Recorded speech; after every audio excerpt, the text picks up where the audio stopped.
All right, so the Rambam really spent a good amount of time on bugs. I would say bugs got the most attention out of any one of the mitzvahs that we have discussed. He just really spent a lot of time there. And part of it is that there are just a bunch of different categories of bugs, and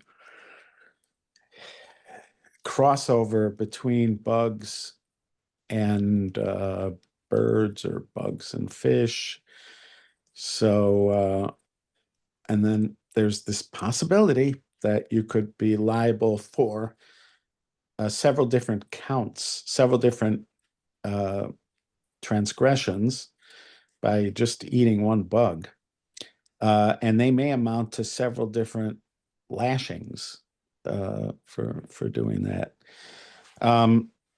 So up and I don't know the exact time, but just trying to remember myself, I would say it was up until the early 80s that people had sort of taken for granted that their vegetables and fruit were bug free. And then there was this campaign. I don't know who instigated it, but there was a campaign to educate consumers that there are a lot more bugs in fruit and vegetables than people and grain that people than people thought. And so it checking is required for a lot more things than people assumed, and so a kind of revolution happened. But the outcome of that revolution is that you need to be constantly in touch with these kashrus organizations to find out about the status of fruits and vegetables. There could be some years where these fruits and vegetables have relatively low infestation, and you might just need to rinse something off, or it could have more, and then that takes a more intensive rinsing process, which might involve vegetable wash or soapy water. And then there's the ones that are like seriously infested, and they each, they all require special treatment. And there's some things which, like if you go to the CRC, are just plain not recommended. For instance, raspberries. If you go to the CRC and look up raspberries, fresh raspberries, it just says not recommended because it's just, I guess, impossible to get the bugs out of it. I have a friend who Yeah. has raspberries in his own garden, and it's very frustrating to him that he can't eat them. But apparently, that's the degree of infestation. Rabbi, Yeah. Rabbi, Sharon wants to know whether or not frozen raspberries are in the same class. So I'm going to look that up, because if I look up on the CRC app, and then I go under fruits and vegetables, now into fruits, I'm going to raspberries. So you want to know which one? Frozen raspberries. Okay, raspberries frozen. Store-bought frozen raspberries may only be purchased for purpose of blending thoroughly to produce smoothies and the like. Because I guess the assumption there is that in the pureeing process, you're going to break up the bugs. And then if they're broken up, then you just need 60 to 1. 60 times the amount of raspberry compared to the bug parts. So and so that the assumption is you have way more than that. the only problem with the bug is that if it's whole, it doesn't matter how many you have. It could be 1,000 to 1. It's still, if it's whole, it's never nullified. So they are suggesting that you're allowed to do that, which is buy the frozen ones and use it like for a smoothie. So I'm just going to go through. Canned raspberries says requires certification. Dried raspberries need to be checked for insect infestation and requires certification. Fresh raspberries, not recommended. And then frozen. So I'll give you another one. Here it says frozen strawberries. The CRC does not recommend frozen strawberries, even with a hashgacha, unless the certification clearly states it is bug-free. However, any brand of industrial frozen strawberries may be purchased if they will be used in pureed products such as smoothies. If one wishes to eat non-organic frozen strawberries, the following is an approved method to clean them. Place them in water until defrosted. Add a generous amount of soap or kosher veggie wash. Agitate them for 20 to 30 seconds. Rinse off with plain water. And then fresh strawberries. The CRC has been finding a high occurrence of insects in strawberries, including in hydroponically grown strawberries. We recommend the following method to clean the strawberries from insects. Cut or pluck off green tops. Place strawberries into a bowl of soapy water and strongly swish them around for about a minute. Water should be approximately the ratio of 8 cups of water to 1 tablespoon of dish soap. Remove soapy strawberries, place them into a bowl of plain water, swish around for 30 seconds to a minute. Remove strawberries and place them into a new bowl of soapy water and swish them around again for about 30 seconds to a minute. Rinse and enjoy. Rinse and enjoy. Please note, this does not apply to organic strawberries that are very difficult to get cleaned and therefore should be avoided at this time.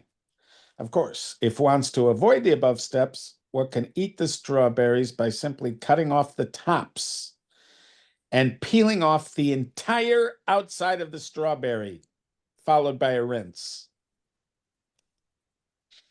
Yeah, Too much, so too much there's work. that. So and the thing is, as you just saw, it depends on the season. Like one year, certain fruits or vegetables might be better than other years. I remember this was the case with blueberries.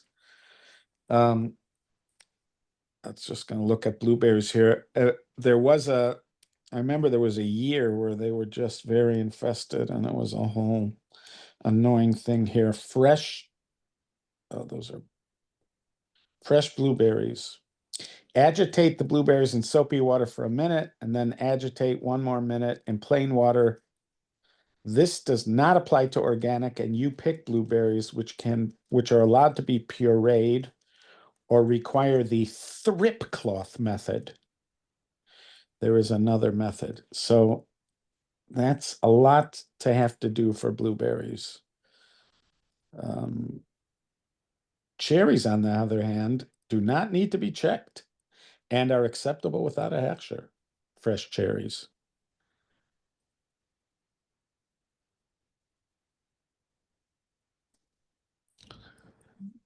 Okay. Anyways, so that has become a thing, which means that if you were eating uh, with friends who wanted to go to a non-kosher restaurant, so commonly what you would do is you might order vegetables or fruit or something. And also, there are people who felt like they were comfortable eating at vegan restaurants. I'm not saying this is one of those reasons why even eating at a vegan restaurant could be problematic because even vegetables are an issue. Now, again, you could get things like apples and oranges and and like you see cherries.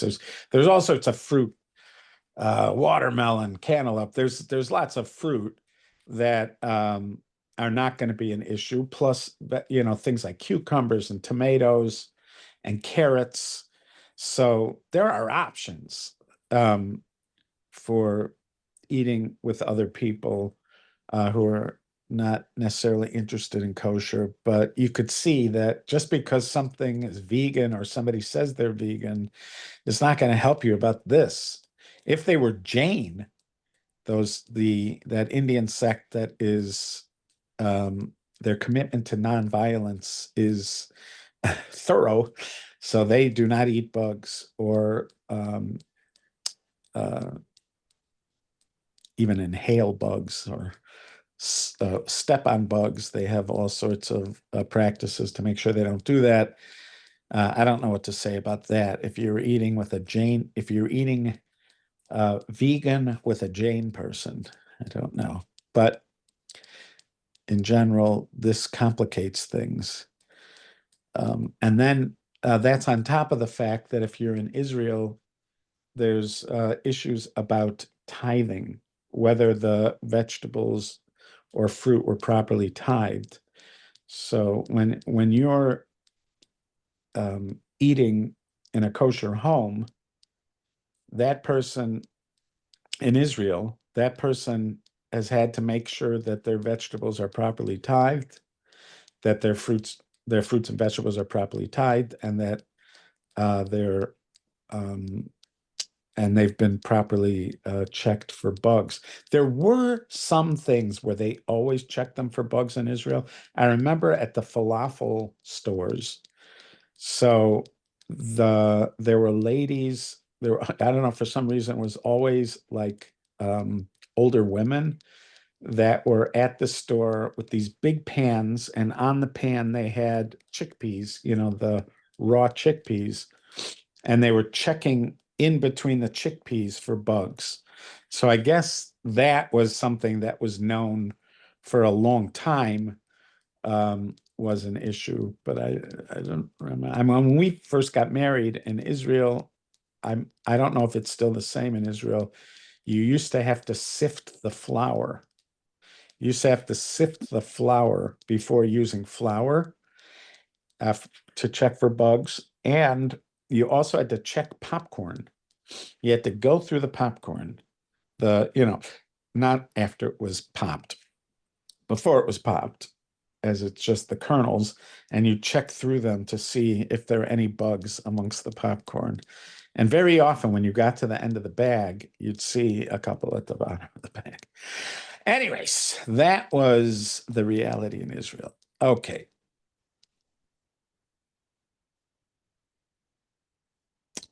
Next, we are in 180. He's here, me echol hamesa, who amru lo tochal kol nevela, misha ocha mimena kazayis lokas. So we are warned from eating an animal that died without being properly shechted. So this is a kosher species, but the animal died without being properly shechted. So that is prohibited. That's called nevela. So a Why can't noun, why can't they shaft him after he dies? because it has to die from shechting. It has to be killed through shechita. This is it. This is the prohibition right here. This is the reason why you can't shecht it after it died. So shechting has to be how you killed it. And then there's going to be an added issue, which is even if you shefted it, if there's something seriously wrong with that animal, like internally or externally, if there's something seriously wrong with it, that could also, it could still not be kosher, even if you shecht it and that's how you killed it. Um, so for instance, if you're in Wisconsin and I guess anywhere, but in Wisconsin in the North Woods, this tends to happen during rutting season, that there's a lot of deers that are hit by cars. Um, so a deer is a kosher animal. So if it was hit by a car and was killed, then that would be an example of something somebody, if let's say the person themselves hit the deer and they don't want to waste it, that would be something that um, you imagine a lot of people wanting to do. It was freshly killed. It should be completely safe to eat it. But halachically, you can't. Now, halachically, you can find a Gentile and give it to them for food. Um, and this, by the way, is one of the issues that comes up with regard to hunting as a sport or way of life in America. My wife, Tsippi, and I have these friends called the Douthits, who are from Elm Springs, Arkansas. And we visited them twice. Um, and we and during one of those visits, they sort of sat us down and they wanted to explain why hunting is so important. They are Scotch Irish, and they represent that sort of culture, part of American culture, where hunting is a way of life. It's not just something fun to do, but it's a kind of way of life. And they really spent some time talking to us about, talking about how when he was young, there were times when they actually relied on hunting for food, but that some of his most important experiences with his father, uncles, and cousins, and then with his own children happened on hunting trips. Um, and so this business of, like, when you hear people that are threatened by the government wanting to take away people's guns, who they are, they're suspicious of government. They don't believe government has their interests in mind, and that eventually, not only this is not just about their own personal self-defense, but also this kind of way of life, which is hunting.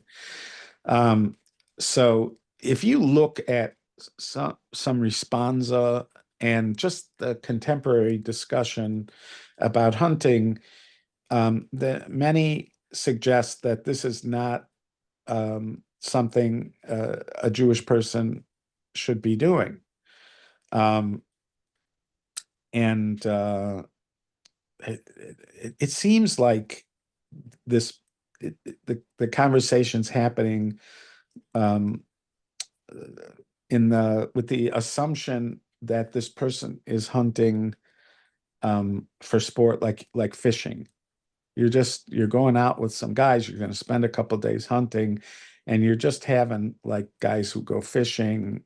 Um, you're spending a couple days together. Um, but those people who are committed to a life of sort of living off the land, or who are part of a culture where hunting is more than just something that they would do every couple of years with some friends, but it's really a part of their lifestyle. I I I'm just saying, theoretically, a person should be able to go out hunting, and then just the give the meat to somebody else. In other words, you could hunt, and then the other people that are with you, if they're not Jewish, they'll get the meat from your hunt. As long as the animal um, is not wasted, and you're not just doing it purely for sport and then just going to waste it. In theory, it should be permitted. Um, I once asked Rabbi Shalom Kamenetsky about this notion that we have about shchita, that typically the explanation for why we shecht animals is because that's the quickest way we know to kill them. And the idea is that, yes, you have to kill them. We're going to eat them, but you don't need to cause unnecessary suffering. So does that carry on to other animals? In other words, once I've been told that this is required in order to eat a kosher animal or a kosher bird, should I be only practicing shchita when it comes to other animals? This could impact whether hunting, whether going out and hunting, because there, even if the animal is not being wasted, but you could say that, should I be connected to an animal potentially suffering before it dies? So he suggested that that we tend not to do that, that we don't do that with these rationales, even though this rationale is being given as one of the explanations for kashrut. That doesn't necessarily mean it doesn't transfer over, and therefore there is no moral obligation to make sure that any animal you're dealing with is shechted. So also, let's say you had a mink farm. You don't have to shecht the mink.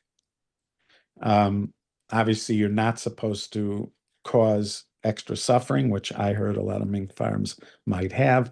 But let's say you tried to do your best so that you're raising them in a way that causes them no suffering, and then you're painlessly killing them for their fur. So it seems like that, according to him, that's fine. There's no moral imperative to shecht other kind of animals, or in this way, like, let's say, because with hunting, unless you're an expert marksman, there's a good chance that animal, it's going to take a while for that animal to die after you shot it. So that would seem like it would go against this notion of the kind of rationale for shchita, but he seemed to think that we don't transfer one to the other. So I'm just saying, in theory, if somebody else is going to eat it, you should be able to do it. Rabbi, Yeah. help me if I don't say this correctly, but I'm saying that when they shoot a deer, this deer is going to definitely suffer, and before they shack them. Before they have time to shack. They don't shack them in the wilderness, right? Don't they go back to where they're from and do You it in cannot. their? No, you cannot shoot a deer and then shecht it. If you shoot a deer, Mm-hmm. that deer will not be kosher.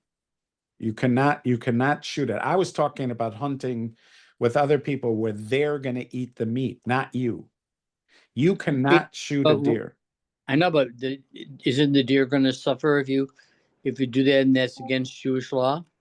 That's what I'm saying. It's not against Jewish law. There's nothing in Jewish law that says that when you're killing an animal for food, let's say you're killing an animal for food, or killing an animal for leather, or killing an animal for another purpose, there's nothing in Jewish law that says that you, let's say, have to shecht it. Now, if you're killing it in a way that people have been killing them, for years, if you're killing them in that way, according to what he was saying, there's nothing moral. The only restriction when it comes to killing animals, In other words, that you have to do it in a particular way, which is shchita, is when you're killing an animal from a kosher species for food. But if not, obviously you're not allowed to torture animals. You're not allowed to torture them. But let's say fishing. So what there is, or even let's say catching birds with a net. So they are perhaps terrified. That's the assumption. They're terrified when you're catching them. So that is a kind of suffering that you're doing. But if there's no other way to catch them, and you're doing it for food, it seems like that's permitted. There, what's her name? The the animal cruelty expert. She's Grandin, yeah, is it Temple Grandin? Grandin. Temple Thank Grandin. you. Yeah, so Temple Grandin did a study of places where they slaughter animals, let's say slaughter cows. And she came up with a design that lessened the suffering of the cows before they go to slaughter. Because there were all sorts of points in the processing of the cow, from the time it gets to the feedlots till the time it's going to be slaughtered. So there's different points where the animal could suffer, but it's needless because you could have set something in place in order to prevent that kind of suffering. So even in the slaughterhouses, there were ways to design it so the animal would not feel threatened until the very last moment. So apparently, this guy from Toronto bought Rubashkin, that place in Postville. There was a guy from Toronto who bought it, and when he first bought it, I don't know if this is the case now, but he advertised that he is going to be using her guidelines. And I've had this conversation with Rabbi Becher. This is a good topic for us I'm going to remember because today I'm talking to him about these issues with animals, because it seems like there is a line that's considered unnecessary suffering. Once you cross that line of unnecessary suffering, that is a biblical transgression. You're not allowed to cause unnecessary suffering to an animal. But define unnecessary. That's going to be the challenge. Like, so, if animals are being slaughtered, like imagine like when somebody is slaughtering a lamb. So there is a point where that lamb realizes it's about to be slaughtered. So there's just by the very activity of the people around it, it's going to sense that. So there's not going to be a way that you're going to completely make sure that the entire process is without terror or other kinds of suffering. Your goal is is to try to make it as little as possible. But again, it's not going to be forbidden. And also it, if this is a regular way that people do it for food, it's not our way, but let's say they stun it or they do something else, or they shoot it as a way of killing it before food, then I don't think you're going to find anybody who feels like you're violating that problem of causing suffering to animals. But I want to bring this topic. I'm glad we talked about this because I'm going to bring it up to Rabbi Becher because this was a topic we've had these conversations for years, and we've been on the same side of this topic.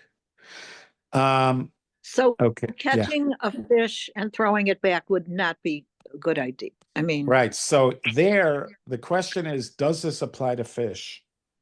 So the A, I had this, remember Mike and Anita Kaplan? yes, I So do. yeah.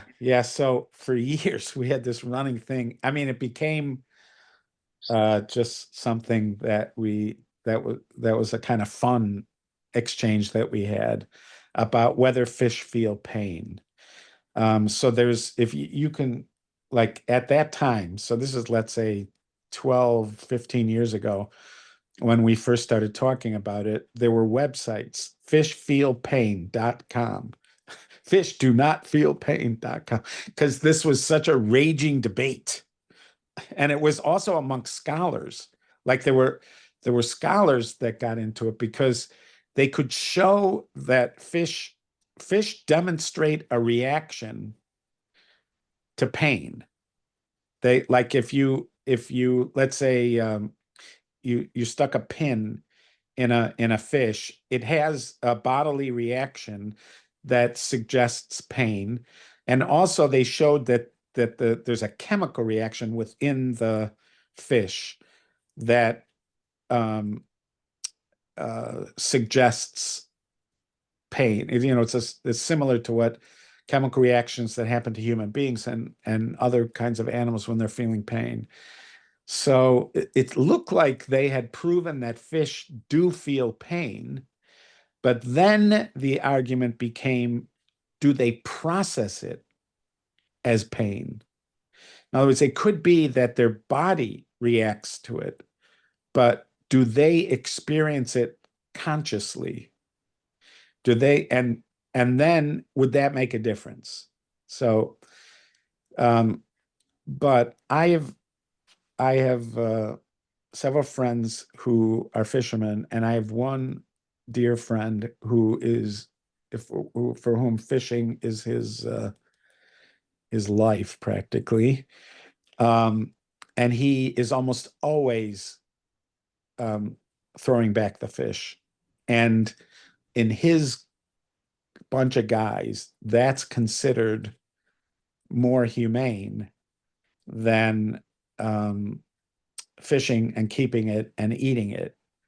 And I argue with him all the time. And again, it's good-humored arguing, but that I think it's exactly the opposite. Somebody who's fishing for food, he has an explanation for the fact that he's causing pain to the fish. Somebody who's just fishing for fun, you're just causing pain to the fish just so you can have fun. Why is that? Like, this is that I also made this joke with Fred Lappy, who was also an avid fisherman. Like we drove by, we're driving by like on Lakeshore Drive or something, and we passed by those like those inner canals, whatever they call that, when you're driving. So on the west side of Lakeshore Drive, sometimes you see like water and you'll see people like fishing on the banks. And he said to me, that's not real fishing. They're dragging, he said.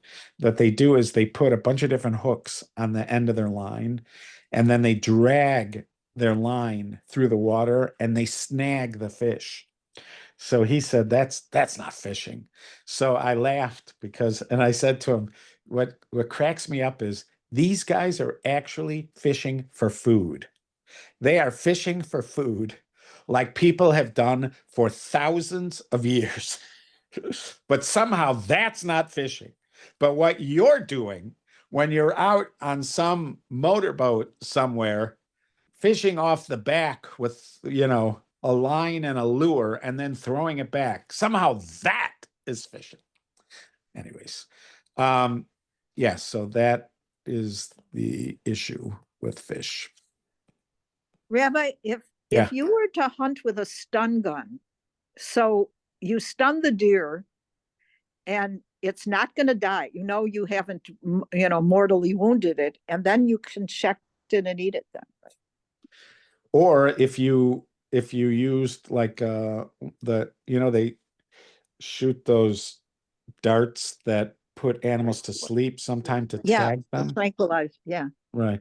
Again, you would need a halachic expert just to figure out, because there's certain ways where you can cause an injury that actually makes it a treifa. So, for instance, when there was a period of time where they were giving shots to chickens, and there was a real question if those shots made those chickens treifa. That's why a lot of times you'll see on eggs, they have an OU on the eggs. And the reason that started is not because typically eggs do not need hechsher, eggs are kosher, but the reason they started, that's my understanding, is the reason they started doing that on eggs and also on milk. Because if you look on milk, there's a lot of times where the milk has a hechsher, even though that milk is not chol of Yisrael. So that milk, the hechsher doesn't mean it's chol of Yisrael. The hechsher just means it's kosher. Why would you think milk is not kosher? Because again, for this reason, because it's possible those cows had a procedure that was done to them. And the procedure that was done to them made them into a treifa, which is going to be our next mitzvah. And if they made them into a treifa, then the milk from a treifa is not kosher. And the eggs, if it's a chicken, the eggs of a treifa are not kosher, even though it is a regularly kosher species. But if that animal developed the status of a treifa, which means it has some kind of injury that's in that list of injuries that make it a treifa, then it is no longer kosher. So I would assume, like, how much that if you fired a dart at it or stunned it, that you are not causing internal damage to organs or things like that, and that it would be okay. But I still would want to consult with somebody. But that would be a way to do it. Or they farm deer. There's deer farms now where they've essentially farmed deer. And that's how they get a lot of venison for restaurants and stuff. And kosher venison is coming from deer farms, essentially. Okie dokie.